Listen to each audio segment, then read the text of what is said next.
Au nom du Père et du Fils et du Saint-Esprit. Amen. Ô Seigneur, envoie ton esprit et tout sera créé, et tu renouvelleras la face de la terre. Évangile de Jésus-Christ selon saint Matthieu. En ce temps-là, les disciples de Jean-Baptiste s'approchèrent de Jésus en disant: Pourquoi, alors que nous et les pharisiens nous jeûnons, tes disciples ne jeûnent-ils pas? Jésus leur répondit: Les invités de la noce pourraient-ils donc être en deuil pendant le temps où l'époux est avec eux? Mais des jours viendront où l'époux leur sera enlevé. Alors ils jeûneront.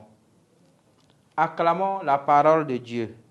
Louange à toi, Seigneur Jésus. Chers frères et sœurs, aujourd'hui vendredi, après le mercredi des cendres, le premier vendredi du carême de l'an 2023, Jésus nous invite justement à entreprendre courageusement un chemin de conversion avec lui, mais aussi de joie à sa suite. Les invités de la noce pourraient-ils donc être en deuil pendant le temps où l'époux est avec eux? Chers frères et sœurs, personne n'invite à sa suite celui qui ne peut rendre heureux. L'invitation est un chemin de bonheur et d'amitié. Et quand il s'agit des noces où l'on célèbre l'alliance qui donnera par la suite naissance à une vie, comment alors adopter l'attitude de deuil? Jésus, Dieu Sauveur, l'Emmanuel, Dieu avec nous, nous invite à partager sa joie, nous invite à entrer dans son bonheur, selon qu'il est dit: Si quelqu'un m'aime, il gardera ma parole. Mon Père l'aimera, nous viendrons vers lui, et chez lui nous ferons une demeure. Celui qui ne m'aime pas ne garde pas mes paroles. Voilà le bonheur que Jésus promet: vivre dans ses béatitudes en gardant sa parole, en vivant selon sa parole. Efforçons-nous alors, chers frères et sœurs, de demeurer dans l'amour du Christ et de participer ainsi à sa fidélité.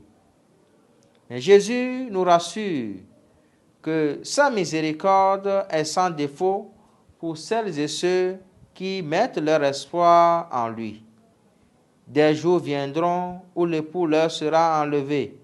Alors ils jeûneront. En ce temps de carême, chers frères et sœurs, rassurés par ces paroles de Jésus, ne nous lassons pas d'entreprendre le chemin de conversion.